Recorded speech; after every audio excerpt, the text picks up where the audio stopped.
Alright, so one of the lead designers slash directors of the game of 2K24, Brian Williams, did a bunch of interviews yesterday. He answered some questions that some things I was wondering about. So regarding the Gauntlet match, how many creator wrestlers, and all that sort of stuff. Let's get into it.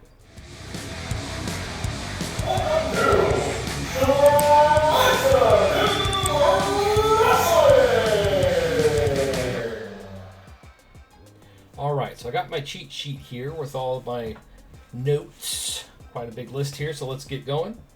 So first thing I heard was that there's going to be new hairstyles. This is one of the questions that one of the viewers asked, and mostly it was pertaining to female hairstyles because it feels like they haven't been represented very well, so that's really cool. I'm all for new hairstyles. I hope the hairstyles get an upgrade because some of them look like plastic.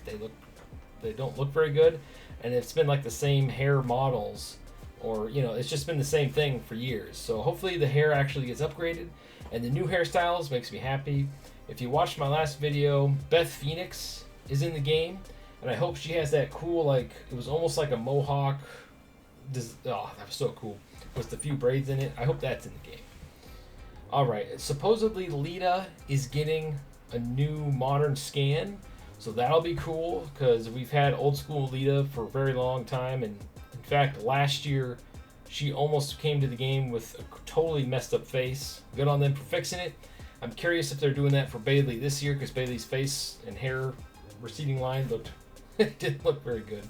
So hopefully Lita is getting a new model. The Gauntlet match, it's singles only. There's no tag team. There's no teaming up in it. It's just a singles match. But there's 3 different versions of it. So if I'm understanding this correctly, there's a regular one where you take control of one character and you just keep playing until you go through, either you pick 4 up to 30 wrestlers to run through, kind of like a survival mode in a fighting game. And if you lose, you can just take control of a different wrestler and just keep playing until the end. So that's pretty cool. The next one is Turmoil, which you just go till the end. You go until you lose. And the third one is the Eliminator, which is kind of like a battle royale, where it starts with X amount of wrestlers in the ring, and it's the last man standing. So those are the 3 styles of Gauntlet matches, to my understanding, based off what he said. Sound off in the comments below if I got that wrong, but that's how I understood it. Alright, and the next thing is resiliency. Now, if you play 2K22 and 2K23, every time you build up your finisher and you give the finisher to your opponent, they always kick out because of the resiliency thing. It feels like every single character in the game has resiliency. So no matter what, they're always going to kick out your finisher. So you end up using a submission or something. So they asked if resiliency would work against your super finishers. And he said no. Once you get hit with a super finisher, you have to kick out manually. There's no resiliency whatsoever.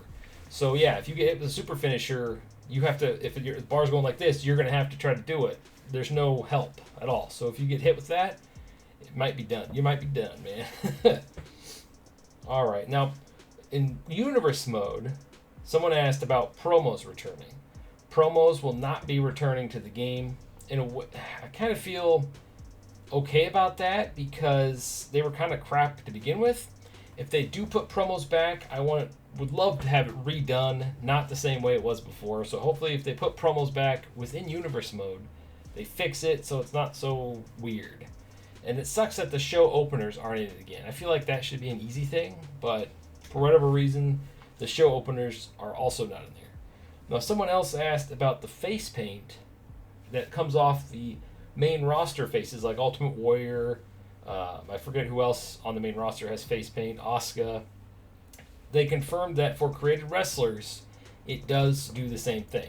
Hopefully there's a toggle to turn it on and off, because for my wrestler, I kind of don't want the face paint to come off halfway through the match. I'd rather have it just stay on. But if you can't, not a deal breaker. I think it's a cool feature. So confirmed, your face paint will come off of your created wrestlers. So let's say you download a Sting or the Road Warriors or Demolition or anybody with face paint. The face paint will come off throughout the match, which is really cool. Alright, now I was saving this for the end. because this is a huge bummer for me, and that's the Creator Wrestler limit and logo limit.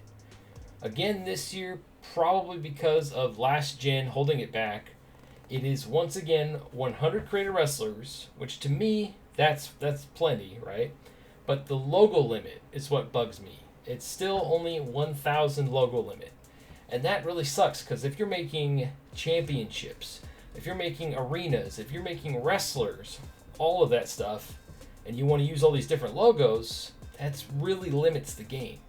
Like, if you're super creative, I mean, you're going to have multiple profiles. Like, you're going to have your main profile. Let's say you play on PlayStation. You're going to have a couple profiles if you want to, have all the different stuff, because you can't have everything on one profile.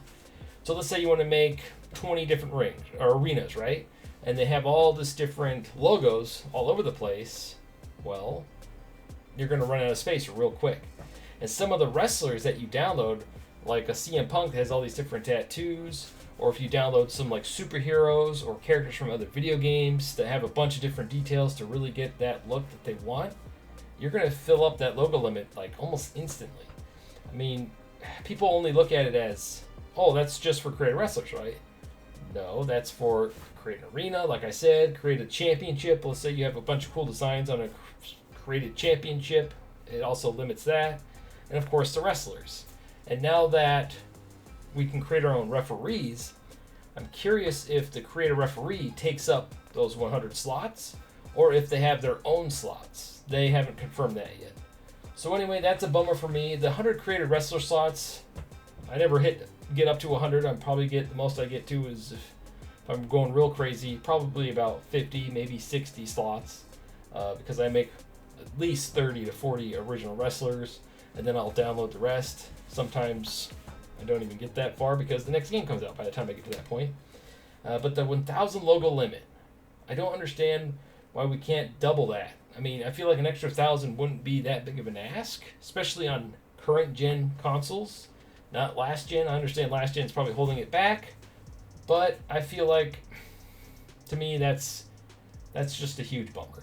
I guess we'll have to wait till next year. Hopefully they'll increase it. Maybe they'll do a patch and increase it this year if the outcry is big enough. So anyway, is 100 character slots enough for you? And is that 1,000 logo limit a deal breaker? Sound off the comments below. Thank you for watching, and be sure to check out the full roster reveal video I did before this. I feel like there's some stuff missing about Brock Lesnar. We'll have to hear about that later. Anyway, thank you for watching. That's Dave Roth.